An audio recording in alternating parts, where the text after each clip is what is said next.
நமச்சிவாய வாழ்க. எல்லா உயிர்களும் இன்புற்றுவார். திருமுறை வழியிலே சைவ சித்தாந்தம் அறிவோம் என்ற பகுதியிலே ஆன்மா இறைவனை அணுகிய பிறகு எவ்வாறு வாழ வேண்டும் என்பதை பற்றி திருவருளால் சிந்தித்துக் கொண்டிருக்கின்றோம். நம்முடைய மணிவாசகம் பேசும் அடியாரானீர் எல்லீரும் அகலவிடுமின் விளையாட்டை நீங்கள் திருநீர் அணிந்த ருத்ராட்சமாக இணைந்து கொண்டு வெள்ளாடை வெந்நீர் அணிந்திருந்தாலும் கூட நீங்கள் சிறுபிள்ளைத்தனமாக நான் பெரியவன், நீ பெரியவன், என்னுடையது உன்னுடையது என்று விளையாடி கொண்டிருக்கிறீர்கள். இந்த மாய விளையாட்டை விட்டுவிடுங்கள். கடிசேரடியே வந்து அடைந்து கடை கொண்டிருமின் திருக்குறிப்பை இறைவன் முன் வந்து இறைவன் நமக்கு என்ன சேவை தருவார் என்று குறிப்பால் உணர்த்துவதை நோக்கி நிற்க வேண்டும். ஆலயத்திற்குள் செல்கிறோம். இறைவனை தரிசனம் செய்துவிட்டு திரும்பும் பொழுது மேலே ஒட்டடை இருந்தால் அடிக்கலாம், கோயில் தூகலாம், மெழுகலாம், கோலம் போடலாம், பூ புனைந்து ஏற்றலாம் இல்லையா? அது குறிப்பினால் உணர்ந்து செய்ய சொல்கிறார் சாமி. காற்றாவே நம்ம கோயிலில் போய் வழிபட்டு கையில வாத்தியம் வாசிச்சுட்டு இல்லை சங்கு ஊதிட்டு வந்துட்டுருப்போம். காலில் ஒரு குப்பை படம் எடுத்து போட மாட்டோம்.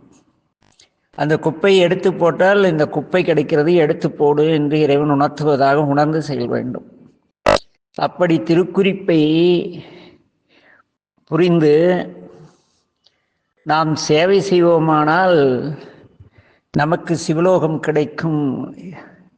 அது மட்டுமல்ல, அடியாரானீர் விடுமின் வெகுளி வேட்கை நோய். உங்களுடைய கோபம், பார்ப்பதையில் நம்பக்கூடிய வெகுளித்தனம். இந்த வெகுளி என்பது இருபொருள்படும். வெகுளி என்பது ஒரு கோபத்தை குறிக்கக்கூடிய ஒரு பெருங்கோபம். கோபம் வேறு, அடங்கா கோபம் வேறு. இந்த அடங்கா கோபத்திற்கும் வெகுளி என்று பெயர். யார் எதை சொன்னாலும் நம்புறான். வெகுளித்தனமாக யார் எதை சொன்னாலும் நம்பிடும்பா, அப்படி தன்மை. அந்த வெகுளியாகிய எல்லோரும் சொல்வதையெல்லாம் கேட்டு மெய்ப்பொருள் காணாமல் இருக்காதீர்கள். கோபத்தை விடுங்கள். வேட்கை நோய், இது பார்க்கிற பொருள் மேலாம் ஆசைப்படுறது. என்ன, யார் எதை செய்தாலும் அதையெல்லாம் செய்வது, அதையெல்லாம் அடைய நினைப்பது, இதற்கு வேட்கைன்னு பேர். தண்ணீர் வேட்கை, பொருள் வேட்கை, என்ன போக வேட்கை என்று வேட்கை பல உண்டு. அது ஒரு நோய். அந்த நோயை நீங்கள் ஏன் பிடித்து கொண்டிருக்கிறீர்கள்? இனி நமக்கு வேறு காலம் கிடையாது. மிக ஒரு காலம் இனி இல்லை. விடுமின் வெகுளி வேட்கை நோய். உடையான் அழிக்கையில் சென்று என்ன செய்ய வேண்டும்? அவர் கூறக்கூடிய அந்த திருக்குறிப்பை உணர்ந்து செயல்படுவதற்காக காத்திருங்கள், ஒருமைப்பட்டு இருங்கள். பெரும் சாத்தோடு உடன் போவதற்கே ஒருப்படுமின் எல்லோரும் ஒற்றுமையாக இருங்கள். இவர் அந்த திருக்கூட்டம், இவர் இந்த திருக்கூட்டம், இவர் ஈரோடு. அங்கே இதில் பார்த்தீங்களா, திரு அஞ்சைக்களத்தில் கோயம்புத்தூர்கார அடியார்களுக்குன்னு தனி மண்டபம். நாங்கள் கடந்த ஆண்டுக்கு முந்தைய ஆண்டு சென்ற பொழுது நொந்து போய்விட்டோம். எல்லோரும் அடியார்கள், பசி எல்லோருக்கும் பொருள், தங்குவதற்கு இடம். எல்லோரும் அந்த அஞ்சைக்களத்து அப்பரை காண வந்துடா. அங்கே வந்து எண்ணூறு உன்னூறு, எங்கள் கூட்டம் உங்கள் கூட்டம். என்னடா இது, இதையெல்லாம் விட்டுருங்கப்பா, ஒருப்படுமின். அப்படி ஒருமைப்பட்டால் அடைவோம் நாம் போய் சிவரத்துள். என்ன, அங்கே சென்று அந்த கதவு அடையப்படும் முன்னம் என்ன செய்வோம்? உருகி போற்றுவோம். அங்கே போய் இறைவன்கிட்ட போய் உட்கார்ந்துட்டு வேற்றாய் விண்ணாய் நின்றாய் போற்றி எல்லாம் சிவன் அப்படி போற்றி அவரை வணங்க வேண்டுமே தவிர, ஏனெனில் அவருக்கு தெரியும் நாம் கேட்காமலே சூரியன், சந்திரன், நிலவு, காற்று, பூமி, கடல் ஆக வண்ண வண்ண மலர்கள், அற்புதமான வயல்வெளிகள், நாம் உண்ணுவதற்கு அதே மண், அதே தண்ணி, மாங்காய், தேங்காய், இத்தனையும் உருவாக்கி தந்தவர் சிவருமான். அவர்கிட்ட போய் ஏண்டா பொன் பெற்ற பதிகமும் பொருள் பெற்ற பதிகமும் புகழ் வரும் பதிகமும் பாடிக்கொண்டிருக்கிறீர்கள்?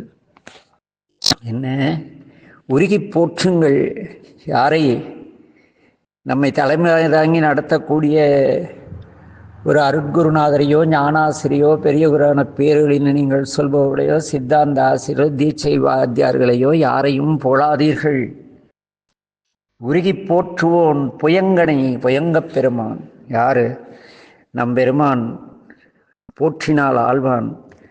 அவருடைய புகழ்களை பாடுங்கள் என்று பேசி அடுத்த பாடலே சொல்வார். புகழ்மின்.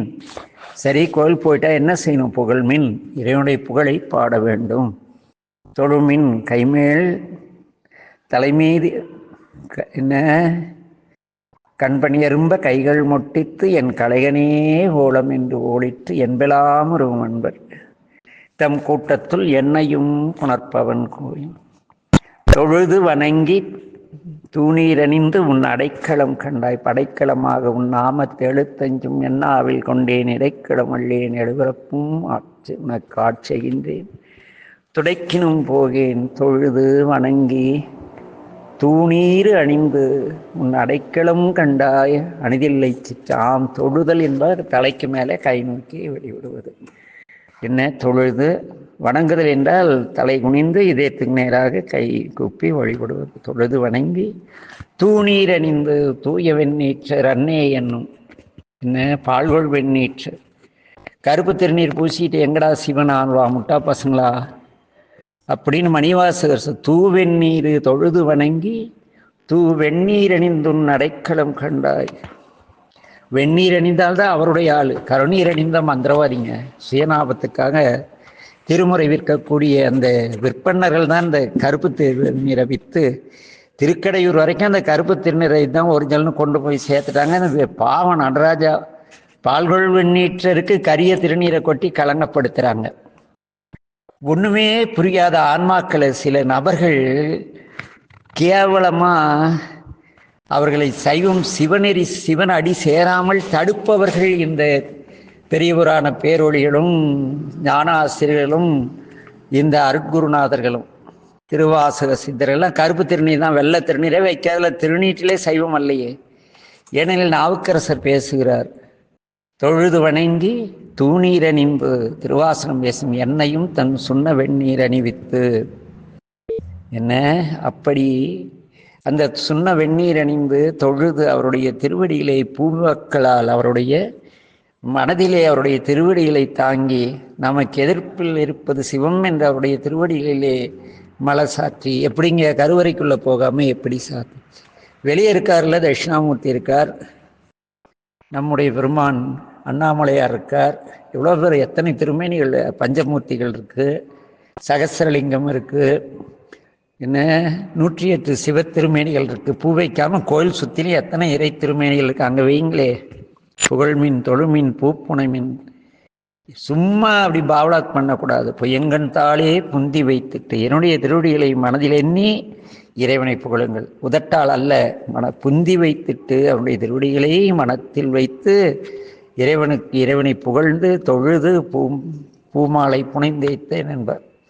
பூமாலை புனைந்து கட்டி அவருக்கு அணிவித்து என்ன செய்யும்? இகழ்மின் எல்லா அல்லலையும் போடா நாமார்க்கும் குடியெல்லோம் நமனையும் படித்தா போத அல்லல்களை எல்லாம் என்ன பண்ணணும்? கண்டுகொள்ளக்கூடாது.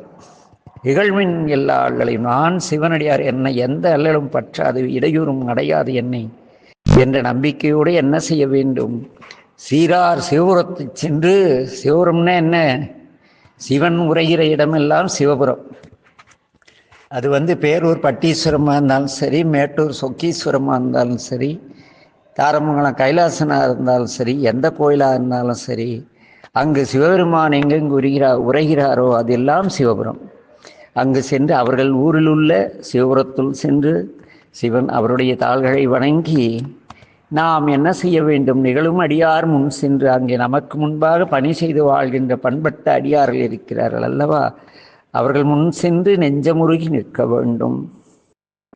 என்ன இப்படித்தான் வழிபாடு செய்ய வேண்டும் என்று யாத்திரை பத்திலே நீங்கள் சிவலோகம் அடைய வேண்டுமானால் இப்படித்தான் இந்த உயிர் பயணிக்க வேண்டும் என்று சொல்லி மணிவாசர் ஆலோசனை கூறுகிறார். அது மட்டுமல்ல, 1000 பேர் நிற்கலாம், நிற்பார் நிற்க நில்லா உலகில் நில்லோம். யாரும் நின்று போகிறாங்க, நான் இங்கே நில்ல மாட்டோம், நிற்க மாட்டோம்ப்பா, இனி நாம் செல்வோமே. எங்கே? பொற்பால் ஒப்பாம் திருமேனி புயங்கன் ஆழ்வான் பொன்னடிக்க கோயில் போய் இறைவனை வழிபட்டு திருமுறை பாடி சைருடைய அந்த 5 கடமைகளை செய்து நீங்கள் வாழ்ந்தால் அவர் என்ன செய்வார்? நம்மை ஆண்டு கொள்வார். அவருடைய பொன்னடிக்கு ஆளாகும் நம் நிற்பீர் எல்லாம் தாழாதே, நிற்கும் பரிசே ஒருப்படுமின். யாரும் உங்களை தாழ்த்திக்காதீங்க. சிவன் கெத்து.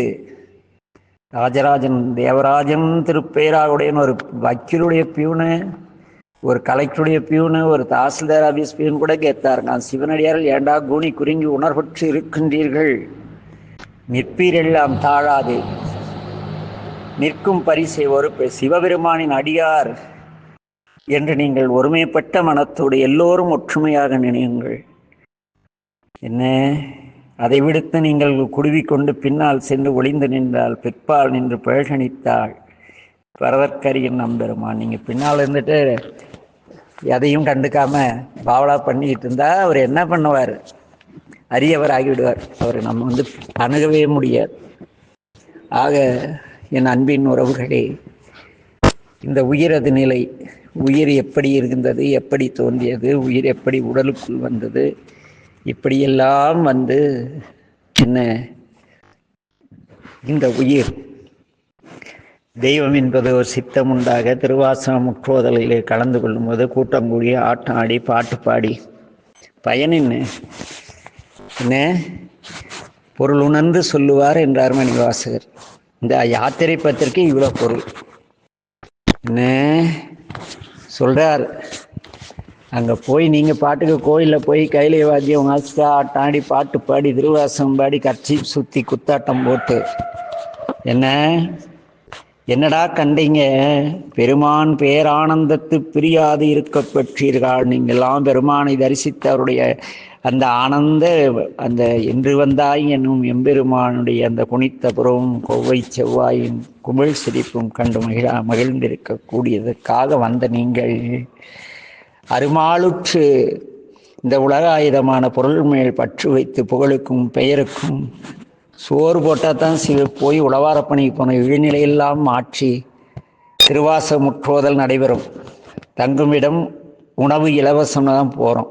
இது இந்த அற்புதமான திருவாசகத்தை பயிலின் நிலையெல்லாம் மாற்றி அருமாளுற்று பின்னை நீர் அம்மா அழுங்கி அரற்றாதே, திருமாமணி சேர் திருக்கதவம் திறந்த போதே இறைவன் உங்களை பொருட்படுத்து உங்களுக்கு சுண்ண வெந்நீர் தூவெண்ணீர் அணிவித்து வெள்ளையாடை அணிவித்து தன்னுடைய ருத்ராட்சங்களை அணிவித்து நமக்காக அவருடைய அன்பாகிய இதய கதவை திறந்து வைத்திருக்கிறார். அது திறந்திருக்கும் இந்த கணத்தை நீங்கள் என்ன செய்ய வேண்டும்? திருப்புயங்கன் திருத்தாள் சென்று சேருவோமே. எப்படிப்பட்ட திருத்தாள் அது? திருமாலரியா திருப்புயங்கன் திருத்தாள் சென்று சேருவோமே என்று பேசுகிறது நம்முடைய மணிவாசகம். அதற்கடுத்து சொல்வார், சேரக்கருதி சிந்தனையை திருந்த வைத்து சிந்திமே. கோயிலில் போனால் நான் பெரியவன் நீ பெரியவன், என்ன மதிக்கலை உன்னை மதிக்கலை இதெல்லாம் விட்டுருங்க. சிறுமான் திருவடி சேரவே எல்லோரும் வந்துள்ளோம் என்ற ஒரே நோக்கத்தை வைத்து சிந்தனை செய்யுங்கள். போரில் பொழியும் வேர்க்கண்ணாள் பங்கன் அம்மை கருணியே வடிவான அந்த கருணாம்பியுடைய ஒரு பாகத்திலே ஏற்ற அந்த இருவன் அவருடைய அந்த அருளார் அமுதம் ஆறப்பருகே ஆறாத ஆர்வம் கூற எழுந்தங்கள். அங்கே போய் ஏன் உங்களுக்குள் சண்டையிட்டு கொண்டு ஒருப்படும் என ஒருமைப்பாடு இல்லாமல் சண்டையிட்டு கொண்டிருக்கிறீர்கள்? பொய்யில் கிடந்து பொருளாதீர்கள். இந்த ஐம்புல கல்வர்கள் நீ பெரியவன் நான் பெரியவன், அவனுக்கு அவ்வளவு மரியாதை எனக்கு இவள், இப்படியெல்லாம் உங்களை குழப்புவார்கள். அதில் குழம்பாங்கள் என்ன செய்ய வேண்டும்? பெருமானுடைய திருவடிகளே மட்டும் சிந்தித்து நம்மை சுற்றி நடக்கக்கூடிய பெயர் புகழ் அது இது எல்லாவற்றையும் விளக்கி இருங்கள். ஆனால் நாம் என்ன செய்கிறோம்? இந்த பொய்யில் கிடந்து புரள்கிறோம். ஆக இங்கே அடுத்த வரியிலே பேசுவார், புரள்வார் தொழுவார் புகழ்வாராய் இன்றே வந்து ஆள் ஆகாதீர். இந்த புரண்டு தொழுது புகழ்பவர்களையெல்லாம் பார்த்து அவர்களோடு சேர்ந்து இன்று நீங்கள் ஆளாக விட்டால், ஆளாக பயந்தாள் பின்னை மதிப்பாரார்? யாராமலை மதிக்க போகிறாங்க? மதியற்கலங்கி மயங்குவீர். ஒருவேளை சிவனை கும்பிட்டா நமக்கு வறுமை வந்துடுமோ, சாமியாராக போயிடுமோ, இப்படியெல்லாம் மயங்குகிறீர்களே, தெல்வீர் பயந்து போயிருக்கிறீர்களே. ஆகில் இது செய்மின். அப்படி மயக்கத்தில் இருந்தால் நான் ஒன்று சொல்கிறேன், அதை செய்யுங்கள். சிவலோகக்கோன் திருப்புயங்கன் அருளார் பெறுவார். நீ இந்திரிய வயமயங்கி கிடக்கும் பொழுது அவருடைய அருளை பெற இயலாதவர்களை சொல்லக்கூடிய வார்த்தைகளை கேட்டு அவர் அருள் பெற்று திருநீர் அணிந்து ருத்ராட்சம் அணிந்து பஞ்சாட்சரம் பேசுகின்ற நீங்கள் இப்படி மிரண்டு போய் நின்றால், பயந்து நின்றால் என்று அருள் பெறுவது என்ன? அருளார் பெறுவார் அகலிடத்தை அந்தோ அந்தோ அந்தோ. என்ன அப்படி நீங்கள் திருவேடம் அணிந்தும் பக்குவப்படவில்லை என்றால் உங்களுடைய நிலை அந்தோ நிலைதான் என்று கூறி, எல்லாமல்ல எம்பெருமானின் பேரொருட்கருணை அனைவருக்கும் கிடைக்க என் தந்தை மேட்டூர் மீனாசுமானின் திருவருளை சிந்தித்து வாழ்த்தி மீண்டும் தொடர்வோம். நமச்சிவாய வாழ்க. எல்லா உயிர்களும் இன்புற்று வாழ்க. திருச்சிற்றம்பலம்.